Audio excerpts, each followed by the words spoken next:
અને વરાંગબારામાં કાઉન્સિલર અને સરપંચે વિકાસના કામોનું કેલેન્ડર ઘરે ઘરે કર્યું વિતરણ। દીવ મ્યુનિસિપાલિટીના યુવા કાઉન્સિલર શ્રી ચિંતક સોલંકીએ પોતાના વોર્ડમાં ઘરે ઘરે જઈ અને કેલેન્ડરોનું વિતરણ કર્યું, તેમજ વરાંગબારા ગ્રામ પંચાયતના સરપંચ તેમજ સભ્યો દ્વારા પણ ઘરે ઘરે કેલેન્ડરનું વિતરણ કરવામાં આવ્યું।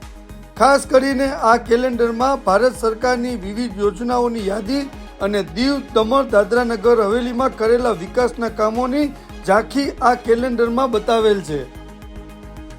આપણા યશસ્વી વડાપ્રધાન મોદીજી અને આપણા પ્રશાસક સાહેબ પ્રફુલ પટેલના માર્ગદર્શન હેઠળ જે આપણા દીવની અંદર ને આપણા દમણ ને સિલવાસાની અંદર જે વિકાસના કામ થયા છે એ બધીને આમાં પૂછી છે, બરાબર? અને તમે જોજો, હા, ઘરમાં લગાડજો।